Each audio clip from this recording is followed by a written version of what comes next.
السلام عليكم ورحمة الله وبركاته. إن الحمد لله نحمده ونستعينه ونستغفره ونؤمن به ونتوكل عليه ونعوذ بالله من شرور أنفسنا ومن سيئات أعمالنا.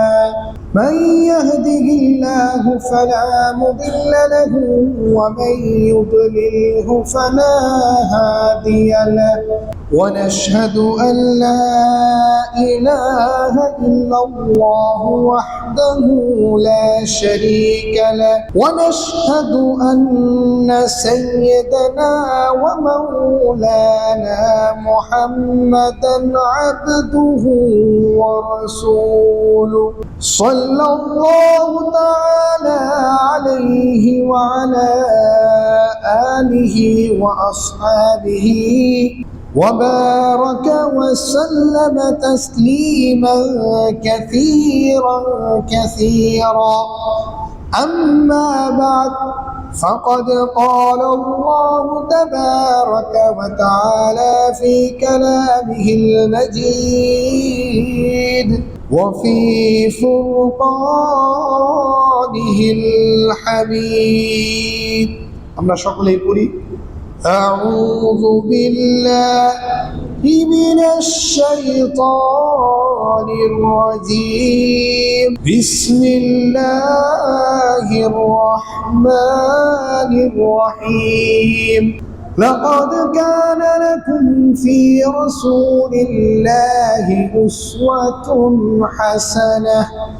وقال النبي صلى الله عليه وسلم اتق المحارم تكن أعبد الناس، أو كما قال عليه الصلاة والسلام. آمنت بالله صدق الله مولانا العظيم وصدق رسوله النبي الكريم، ونحن على ذلك من الشاهدين والشاكرين، والحمد لله رب العالمين.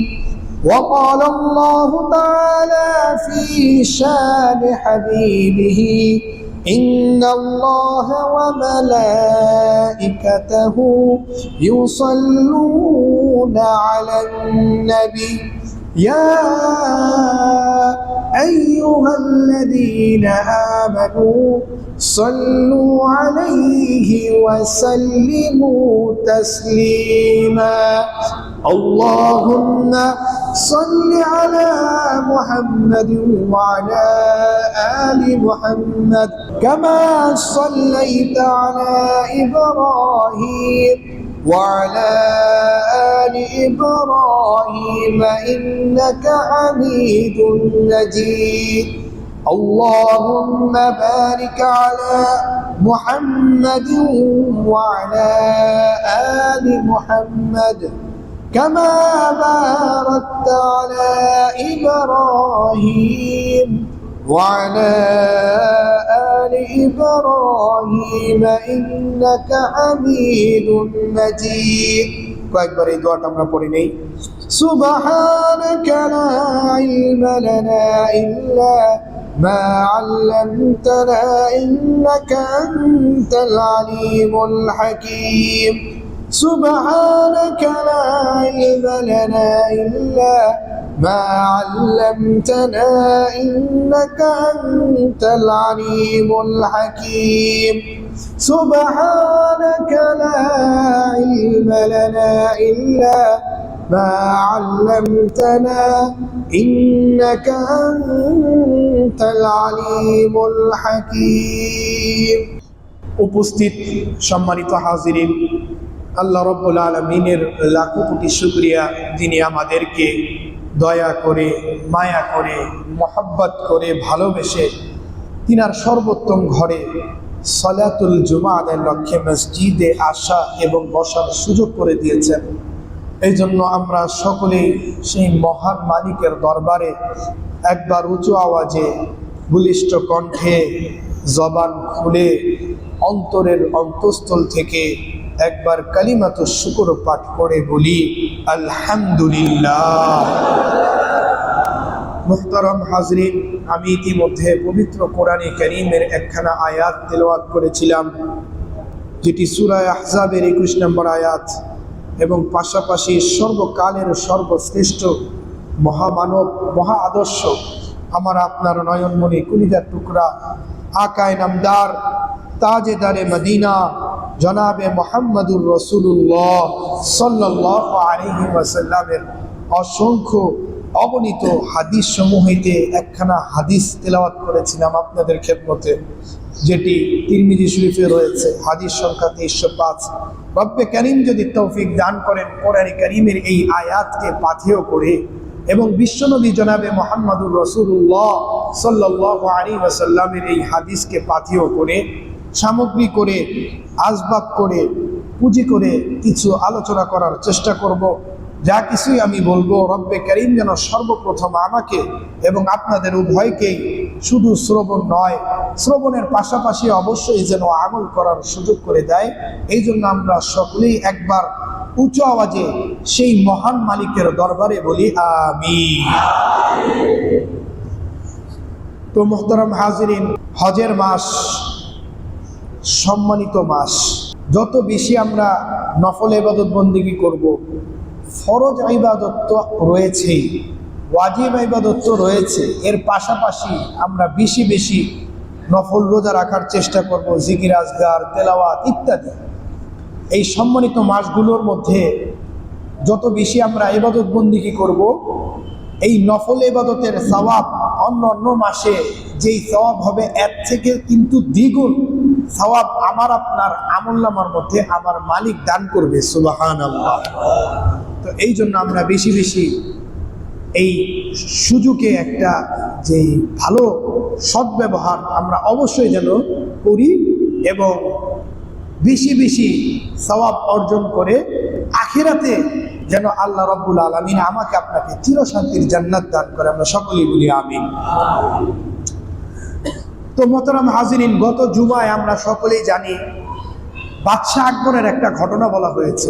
বীরবল হিন্দু ছিল, কিন্তু বড় দামি কথা বলেছিল।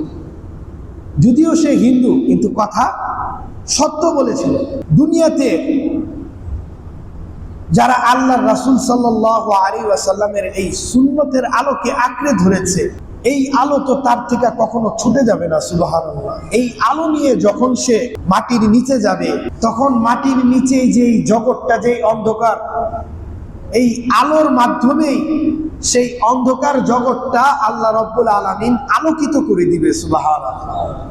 সেই সংকীর্ণ ঘর, মাটির ঘর, যে কবর, এই সংকীর্ণ ঘর আর সংকীর্ণ থাকবে না। আল্লাহ রাব্বুল আলামিন আমার মালিক কুদরতি ভাবে সেটাকে প্রশস্ত করে দিবে, সুবহানাল্লাহ। তো এই যে আল্লাহর রাসূল সাল্লাল্লাহু আলাইহি ওয়াসাল্লামের সুন্নতের আলো ব্যতীত দ্বিতীয় কোনো আর কোনো পথ নেই, দ্বিতীয় কোনো আর কোনো রাস্তা নেই, দ্বিতীয় কোনো আর কোনো পদ্ধতি নেই যে কবরের সংকীর্ণ ঘরকে প্রশস্ত করার, অন্ধকার ঘরকে আলোকিত করার। দ্বিতীয় কোনো আর পথ নেই, পথ একটাই, সেটি হল মুহাম্মদুর রাসূলুল্লাহ সাল্লাল্লাহু আলাইহি ওয়াসাল্লামের পথ, আল্লাহ রাব্বুল আলামিনের দেওয়া পথ। কথাগুলো খুব ভালোভাবে শ্রবণ করা, শুধু শ্রবণ নয়, পাশাপাশি আমল করা। তাহলেই আমি আপনি কিন্তু দুনিয়া আখিরাত উভয় জগতে কামিয়াব হয়ে যাব, সাকসেস হয়ে যাব, উইনার হয়ে যাব। তো আমার মুহতারাম হাজিরিন, আল্লাহ রাব্বুল আলামিন প্রত্যেকটা জিনিসকে সৃষ্টি করেছে।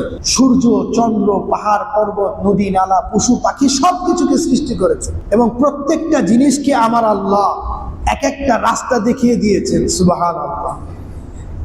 প্রতিটা জিনিসই আল্লাহ রাব্বুল আলামিনের দেওয়া নির্দেশিত পথের মধ্যে চলছে, কিয়ামত পর্যন্ত চলবে। জমি তার আল্লাহ রাব্বুল আলামিনের নির্দেশিত পথে চলে মানুষের খেদমত করে যাচ্ছে। পশু পাখি, জীব জন্তু সকলেই আল্লাহর দেওয়া নির্দিষ্ট পথে চলে মানুষের জন্য খেদমত করে যাচ্ছে। এই সব কিছুকেই কিন্তু আমাদের খেদমতের জন্য আমার আল্লাহ সৃষ্টি করেছে, সুবহানাল্লাহ। আমার আল্লাহ বলেন, বান্দা তুমি শুধু আমার খেদমত করবে, অর্থাৎ আমার ইবাদত বন্দেগী করবে, এই জন্যই আমি তোমাকে সৃষ্টি করেছি। আল্লাহ। গ্রহ, নক্ষত্র, সূর্য, চন্দ্র, সব কিছুকে, তারকারাজি সব কিছুকে আল্লাহ রাব্বুল আলামিন একটা পথ দেখিয়ে দিয়েছে। সূর্য তার নির্দিষ্ট কক্ষপথে চলে, গ্রহ তার নির্দিষ্ট কক্ষপথে চলে। বিভিন্ন গ্রহ রয়েছে, আমরা জানি, মঙ্গল গ্রহ, বৃহস্পতি গ্রহ, সমস্ত গ্রহ তার নির্দিষ্ট পথের মধ্যে চলছে, আল্লাহর দেওয়া হুকুম আহকাম ঠিক মতো পালন করে যাচ্ছে। আল্লাহর নির্দেশিত পথ থেকে যদি চুল পরিমাণ ত্রুটি হয়ে যায়, ভুল হয়ে যায়, বিচ্যুত হয়ে যায়, তাহলে একটা গ্রহর সাথে আরেকটা গ্রহ সংঘর্ষ লেগে সবকিছু ধ্বংস হয়ে যাবে। কিয়ামত পর্যন্ত আল্লাহর নির্দেশিত পথেই চল। তো মানুষ তো আশরাফুল মাখলুকাত, সৃষ্টির সেরা। আল্লাহ রাব্বুল আলামিন সমস্ত সৃষ্টিজীবকে, সমস্ত সৃষ্টিকেই এক একটা নির্দিষ্ট পথ দিয়ে দিয়েছেন, রাস্তা দেখিয়ে দিয়েছেন। তাহলে কি মানুষ নামক এই জীবকে আল্লাহ রাব্বুল আলামিন কোনো রাস্তা দেখান নাই, কোনো নির্দিষ্ট পথ দেখান নাই? অবশ্যই দেখাইছে, অবশ্যই দেখিয়েছেন। মানুষ নামক জীবকে যে নির্দিষ্ট পথ দেখিয়েছেন, সেই পথটা কি, সেই রাস্তাটা কি? সেটি হলো মুহাম্মাদুর রাসূলুল্লাহ সাল্লাল্লাহু আলাইহি ওয়াসাল্লামের পথ। সুবহানাল্লাহ। আল্লাহর রাসূল সাল্লাল্লাহু আলাইহি ওয়াসাল্লামের এই পথে যে চলেছে, সেই প্রকৃত মানুষ হয়েছে। শুধু জিসিম এবং রূহ, এই দুইটার সমন্বয়ে এটাকে মানুষ বলা হয় না। এটা শুধু মানুষের খোলস। প্রকৃত মানুষ হতে হইলে মুহাম্মাদুর রাসূলুল্লাহ সাল্লাল্লাহু আলাইহি ওয়াসাল্লামের পথে চলতে হবে, তাহলেই সেই প্রকৃত মানুষ হবে। এই পথে যে চলেছে, সেই প্রকৃত মানুষ হয়েছে। এই পথ থেকে যে বিচ্যুত হয়েছে, এই পথে যারা চলে নাই, সে আর মানুষ রয়েছে, মানুষের খোলস রয়েছে, সে আর প্রকৃত মানুষ হয়নি। এটা আমার কথা না, কোরআনে কারীম খুলে দেখবেন আমার মুহতারাম হাজরিন। সূরা ফুরকানের 44 নম্বর আয়াতে আমার রব বলেন, ইনহুম ইল্লা কাল আনআমি বাল হুম আযাল্লু সাবিলা। ইনহুম ইল্লা কাল আনআম বাল হুম আযাল্লু সাবিলা। তারা তো চতুষ্পদ জন্তুর মতো। আমার আল্লাহ বলেন, তারা তো চতুষ্পদ জন্তুর মতো। কেননা তারা তো মুহাম্মদুর রাসূলুল্লাহ সাল্লাল্লাহু আলাইহি ওয়াসাল্লামের পথে চলে নাই, সেই পথ থেকে সরে গিয়েছে। শরীয়ত মোতাবেক নিজেকে সজ্জিত করতে পারে নাই। আল্লাহ রাসূল সাল্লাল্লাহু আলাইহি ওয়াসাল্লামের সুন্নত তরিকায় নিজেকে সজ্জিত করতে পারে নাই, নিজেকে ফিট করতে পারে নাই। এই জন্য সে চতুষ্পদ জন্তুর ন্যায় হয়ে গেছে। কাল আনআম। আমার আল্লাহ বলেন, চতুষ্পদ জন্তু নয়, বাল হুম আযাল্লু সাবিলা, বরঞ্চ চতুষ্পদ জন্তু থেকে আরো নিকৃষ্ট হয়ে গিয়েছে। পশুকে যে পথ দেওয়া হয়েছে, পশু তো তার নির্দিষ্ট আল্লাহর পথ, আল্লাহর দেওয়া পথ অনুযায়ী ঠিকই চলেছে। পশুকে তো আমার আল্লাহ জ্ঞান দেয় নাই। মানুষকে এবং জিনকে তো আমার আল্লাহ জ্ঞান দিয়েছে, ভালো মন্দ বুঝার জ্ঞান দিয়েছে। পশুর মাঝে তো সেই জ্ঞান নাই। তারা শুধু খাবার দাবার করে আর নিজেদের জৈবিক চাহিদা পূরণ করে। তো সেও যদি খালি খাবার দাবার করবে আর নিজের দুনিয়া নিয়ে থাকবে, আল্লাহর রাসূলের সুন্নতের কোনো তোয়াক্কা করবে না, হ্যাঁ, শরীয়ত মোতাবেক নিজের জীবনকে সজ্জিত করবে না, তাহলে তার মাঝে আর পশুর মাঝে কি পার্থক্য রইল? বরঞ্চ সে তো আরো পশুর থেকে নিকৃষ্ট। তাকে আল্লাহ জ্ঞান দিয়েছে, মহান আল্লাহ তাকে জ্ঞান দিয়েছিল, সে ভালো পথে চলার তার যোগ্যতা দিয়েছে, পশুকে তো দেয় নাই। তাহলে দেখা গেল সে পশুর থেকেও আরো নিচু পর্যায়ে চলে গেল। আল্লাহ রাব্বুল আলামিন পশুকে যে নির্দিষ্ট পথ দিয়েছে, সে তো তার নির্দিষ্ট পথের মধ্যে চলেছে। আর আল্লাহ রাব্বুল আলামিন মানুষ নামক জীবকে যে নির্দিষ্ট পথ দিয়েছে, সে নির্দিষ্ট পথে না চলার কারণে সে জানোয়ার থেকে, সে পশু থেকে আরো নিচে নেমে গিয়েছে। একই কথা আল্লাহ রাব্বুল আলামিন কোরআনে কারিমে আরো অসংখ্য অনেক জায়গায় বলেছে। কেন বলেছেন আমার মুহতারাম হাজরিন? তাকিদের জন্য, গুরুত্বের জন্য। বাল হুম আযাল, চতুষ্পদ জন্তু থেকে আর নিচে, যে শরীয়ত থেকে পিছপা হয়ে গিয়েছে, সুন্নত তরিকায় নিজেকে সজ্জিত করতে পারে নাই, সে পশু থেকে নিকৃষ্ট। যেটি সূরা ফুরকানের 44 নম্বর আয়াতে, এই আয়াত দ্বারা বোঝা যায়।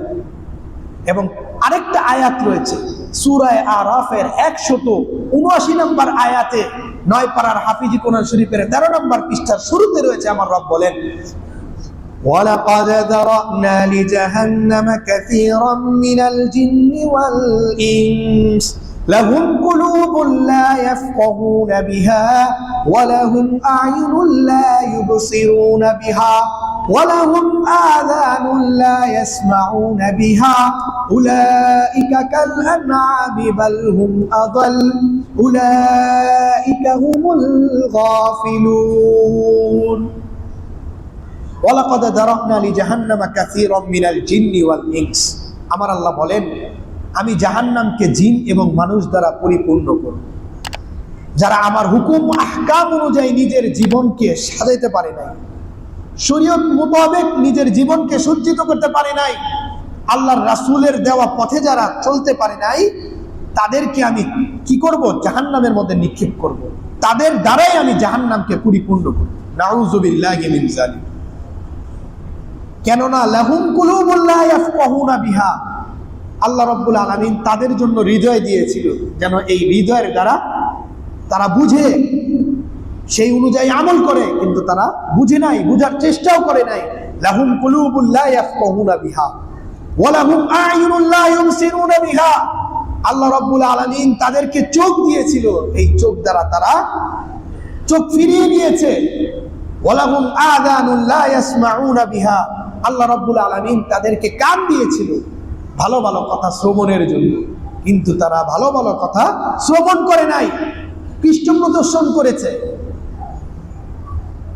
আমার আল্লাহ কি বলেন? ওয়ালাহুম আযানুন লা ইয়াসমাউনা বিহা উলাইকা কাল আনআমি বাল হুম আদাল উলাইকা হুমুল গাফিলুন। ওই সমস্ত লোক তারা চতুষ্পদ জন্তুর নাই, বরঞ্চ আরো নিচে। উলাইকা হুমুল গাফিলুন, তারা বেখবর, গাফেল।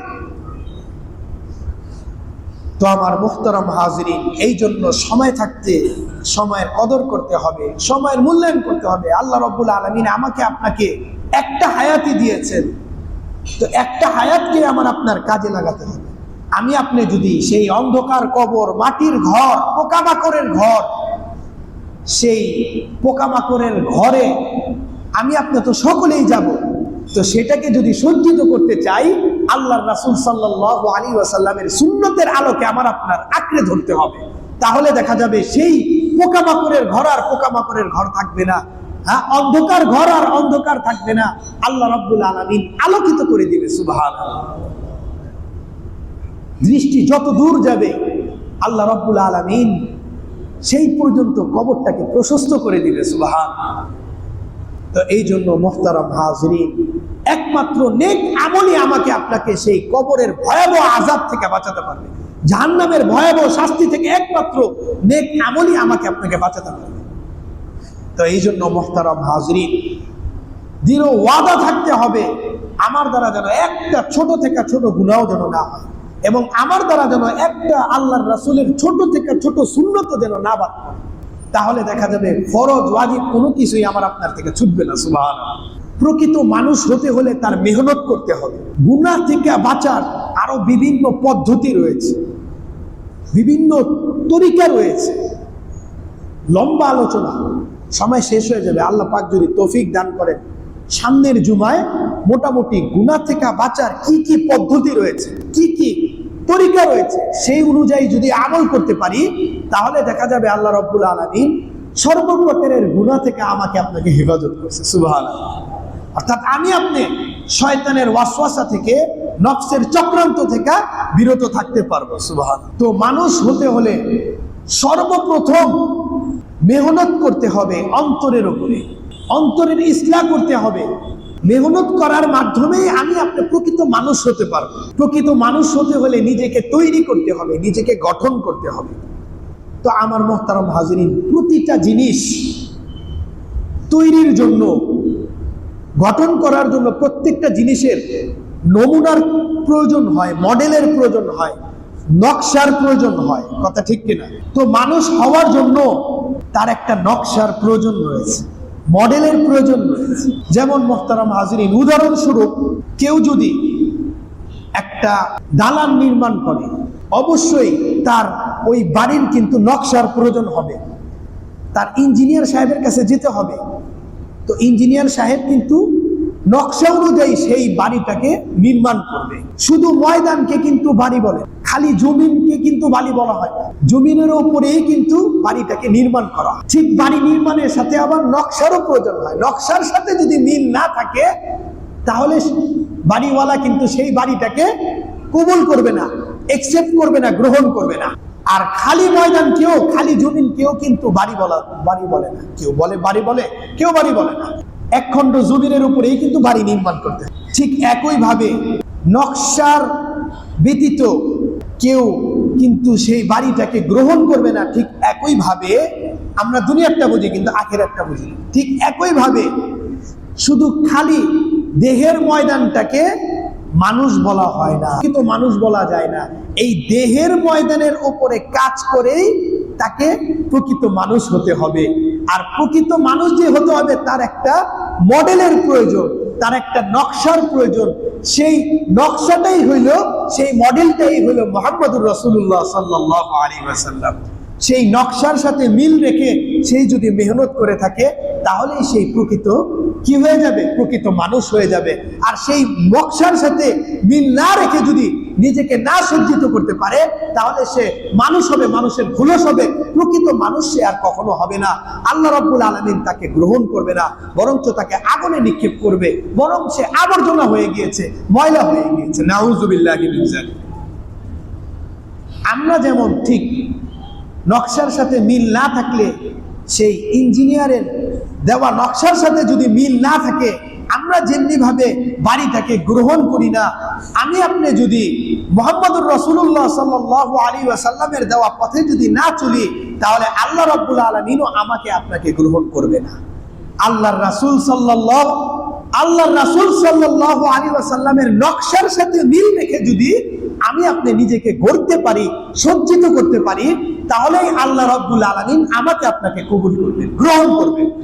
আর যদি মুহাম্মদুর রাসূলুল্লাহ সাল্লাল্লাহু আলাইহি ওয়াসাল্লাম নামক এই নকশার সাথে যদি আমি আপনি যদি নিজেকে না গড়তে পারি, এই নকশার সাথে মিল না রেখে যদি নিজের মতো যদি জীবন যাপন করি, তাহলে আমি আপনি কিন্তু কি হয়ে যাব? আবর্জনা হয়ে যাব। আল্লাহ রাব্বুল আলামিন এটাকে গ্রহণ করবে না। আল্লাহ রাব্বুল আলামিন আমাকে আপনাকে আগুনের মধ্যে নিক্ষেপ করবে। তো দুনিয়াটা আমরা বুঝি মোহতারাম হাজরিন, ইঞ্জিনিয়ার সাহেব যদি একটু উলটপালট করে, নকশার সাথে না মিল রেখে আমরা ওই বাড়িটাকে গ্রহণ করি না, তাহলে আল্লাহ রাব্বুল আলামিন আমাকে আপনাকে চিরশান্তির জান্নাত দিবেন, এত সুন্দর নাজ নিয়ামত দিবেন, চোখ কখনো দেখে নাই, মনে মনে কল্পনাও করা যায় না। জান্নাতের সাথে আসমান জমিনের কোনো তুলনাই করা যায় না। জান্নাতের তুলনা নিজেই সে জান্নাত। সুবহানাল্লাহ। জান্নাত নিজেই জান্নাত, এটার সাথে কোনো তুলনা করা হয় না। এত দামি জিনিস আমার আল্লাহ আমাকে আপনাকে দিবেন, তাহলে কি আমি আপনি আল্লাহর রাসূল সাল্লাল্লাহু আলাইহি ওয়াসাল্লামের নকশার সাথে মিল রেখে নিজের জীবনকে গড়বো না? যদি নিজের জীবনকে না করি, আল্লাহ রাব্বুল আলামিন কি করে আমাকে আপনাকে গ্রহণ করবে? সামান্য একটু বাড়ির নকশার সাথে যদি মিল না রাখি, আমি আপনি এটা ঘরটাকে কবুল করি না, গ্রহণ করি না, তাহলে আল্লাহ রাব্বুল আলামিন কিভাবে গ্রহণ করবে? এটা একটা প্রশ্ন। এই প্রশ্নের জবাব কিন্তু এটার মধ্যে রয়েছে, এই প্রশ্নের উত্তর এটার মধ্যে পাওয়া যায়। আল্লাহর রাসূলের সুন্নত তরিকায় নিজের জীবনকে করতে হবে। সেটি কি? যেটি খুতবার সময় আমি এই আয়াতে কারিমাটা তেলাওয়াত করেছিলাম। আমার আল্লাহ বলেন সূরা আহজাবের 21 নম্বর আয়াত, 21 পারা হাফিজি কোরআন শরীফের 19 নম্বর পৃষ্ঠায়, লাকাদ কানা লাকুম ফি রাসূলিল্লাহি উসওয়াতুন হাসানাহ। লাকাদ কানা লাকুম ফি রাসূলিল্লাহি উসওয়াতুন হাসানাহ। লাকাদ কানা লাকুম ফি রাসূলিল্লাহ, তোমাদের জন্য রয়েছে আল্লাহর রাসূল সাল্লাল্লাহু আলাইহি ওয়াসাল্লামের মাঝে উত্তম আদর্শ। তো এই জন্য মুহতারাম হাজরিন, এই জন্য সময় থাকতে সময়ের কদর করতে হবে, সময় মূল্যায়ন করতে হবে। একটা সুন্নত যেন ছোট থেকে ছোট সুন্নত আমার থেকে যেন না বাদ। আরেকটা যে সবচাইতে বড় বিষয় রয়েছে, সেই যে বড় বিষয় যেই গুনাহটা সমাজের মধ্যে ব্যাপকভাবে বোঝা যায়, সেই গুনাহটাকে গুনাহ মনে করে না, হালকা মনে করে। বিশেষ করে পুরুষদের মাঝে সেই গুনাহটা পাওয়া যায়। সেই গুনাহটা কি? দাড়ি না রাখা। এই দাড়ি রাখাটা কি? এটা কি সুন্নত না ওয়াজিব? আপনারা বলেন মুহতারাম, দাড়ি রাখা কি? এই সুন্নত বলার কারণেই কিন্তু আমরা এই জিনিসটাকে হালকা করে দিয়েছি। এই সুন্নত বলার কারণে আমরা জিনিসটাকে হালকা করেছি। শয়তানের সবচেয়ে বড় চ্যালেঞ্জ গুনাহকে হালকা করে দেওয়া। শয়তানের সবচেয়ে বড় যে চ্যালেঞ্জ রয়েছে, গুনাহটাকে হালকা করে দেওয়া। এবং শয়তানের আরো একটা সবচেয়ে বড় চ্যালেঞ্জ, সে চ্যালেঞ্জ করেছে, সে কি করবে? গুনাহটাকে হালকা করে দিবে এবং এর পাশাপাশি সৃষ্টির যে আকৃতি, সৃষ্টির এই আকৃতিটাকে পরিবর্তন করবে। এটা শয়তানের একটা বড় চ্যালেঞ্জ। দাড়ি যদি না রাখি, এটা কিন্তু সৃষ্টির আকৃতির পরিবর্তন। দাড়ি রাখাটা কিন্তু ওয়াজিব, অবশ্যই ওয়াজিব। অনেকে মনে করে দাড়ি রাখাটা সুন্নত, এই সুন্নত মনে করে এই জিনিসটাকে হালকা করে দিয়েছে। বিভিন্ন রকমের ফতোয়া আসে, দূর থেকে দেখলেও চলে, বিভিন্ন রকমের ফতোয়া আসে, আরে অল্প থাকলেও চলে। তো শয়তান এমনি এটাকে হালকা করে দিয়েছে, ওর মধ্যে যদি এটাকে সুন্নত বলে আরো হালকা করে, তো অনেকে বলবে না রাখলেই চলে। বিষয়টা কিন্তু এমন না। দাড়ি রাখা, এইটা যে এক মুষ্টি দাড়ি রাখা যে এটা ওয়াজিব, এটা যে কতটা গুরুত্বপূর্ণ একটা বিষয়। এই দাড়িটা যদি না রাখা হয়, এটা কিন্তু 24টা ঘন্টা তার আমলনামার মধ্যে গুনাহ লেখা হবে। একটা বান্দা যখন সে সেজদার মধ্যে যায়, এই সেজদা এটা কি আমল? এটা ছোট একটা আমল না বড় একটা আমল? হাদিস শরীফের মধ্যে রয়েছে, আকরাবু মা ইয়াকুনুল আবদু মির রাব্বিহি ওয়া হুয়া সাজিদ। বান্দা যখন আল্লাহর কুদরতি পায়ে যখন সেজদা দেয়, আল্লাহর কাছে সবচাইতে নিকটে হয়ে যায়। সুবহানাল্লাহ। সেজদার আমলটা এত প্রিয় আল্লাহর কাছে, বান্দা সবচাইতে নিকটে হয়ে যায় এই আমলের মধ্যে। হাদিস শরীফে রয়েছে, আকরাবু মা ইয়াকুনুল আবদু মির রাব্বিহি ওয়া হুয়া সাজিদ। আর দাড়িটা যে না রাখা হয়েছে, সে বান্দার নিকট বা আল্লাহর নিকটে হয়ে গিয়েছে। সেজদা অবস্থায় সে গুনাহ তার ঠিকই চালিয়ে যাচ্ছে। নাউযু বিল্লাহি মিন যালিক। আমার মুহতারাম হাজিরিন, বুঝার বিষয়, এখন থেকে তওবা করতে হবে। বিষয় বিশেষ করে এখন জিলকত মাস চলছে, এই মাসের মধ্যে অন্যান্য মাসের তুলনায় সব কিন্তু আমার বেশি, আমার আপনার বেশি দিবে। আর গুনাহ যদি করি, গুনাহটাও কিন্তু আমার আপনার বেশি দিবে আমার আল্লাহ। তো ঠিক একই ভাবে হাজরে আসওয়াদ, কাবা ঘর, বাইতুল্লাহ, আমি নামাজ পড়ি নাই, নামাজ না পড়া এটা অবশ্যই একটা গুনাহ। রোজা না রাখা অবশ্যই একটা গুনাহ। যাকাত না দেওয়া অবশ্যই একটা গুনাহ। কিন্তু আমি নামাজ পড়ি নাই, নামাজের সময় শেষ, আমার এই 24 ঘন্টা কি লেখা হচ্ছে? না, ওই সময় পর্যন্ত সীমাবদ্ধ গুনাহটা। রোজা রাখা হয় নাই, ওই সময়টা পর্যন্ত কিন্তু সীমাবদ্ধ। যাকাত দেয় নাই, ওই সময় পর্যন্ত সীমাবদ্ধ। কিন্তু আমি যে দাড়ি রাখলাম না, এটা 24 ঘন্টা আমার আমলনামার মধ্যে বদ আমল এবং গুনাহ লেখা, এটা জারি হচ্ছে, এটা লেখা হচ্ছে, এটা থামা হচ্ছে না। তো এটা কত বড় একটা গুনাহ। হজরে আসওয়াদ যে ধরে, এটা কত বড় ফজিলত। আমি হজরে আসওয়াদ ধরছি, আমার দাড়ি নাই, আমার কিন্তু গুনাহ কিন্তু জারি হয়ে আছে। কাবা ঘরের যে চৌকাট যে রয়েছে, কাবা ঘরের আমি চৌকাটটা ধরছি, আল্লাহর কাছে মাফ চাচ্ছি, কিন্তু এমত অবস্থায় আমার গুনাহ লেখা হচ্ছে। গুনাহ কিন্তু আমি এমন কাজটা করছি যে গুনাহটাকে আমি জারি করে রাখছি। সবচেয়ে পবিত্র মুহূর্ত আরাফার ময়দান, যেই আরাফার ময়দানের মধ্যে আল্লাহ রাব্বুল আলামিন গুনাহগার মানুষদেরকে মাফ করতে থাকে। সুবহানাল্লাহ। কিন্তু এই একটা দামি মুহূর্তের মধ্যেও আমি কিন্তু আমার যে গুনাহটা, এটা কন্টিনিউ চালিয়ে যাচ্ছি। নাউযু বিল্লাহি মিন যালিক। এমন পবিত্র মুহূর্তের মধ্যে ভাবার বিষয়।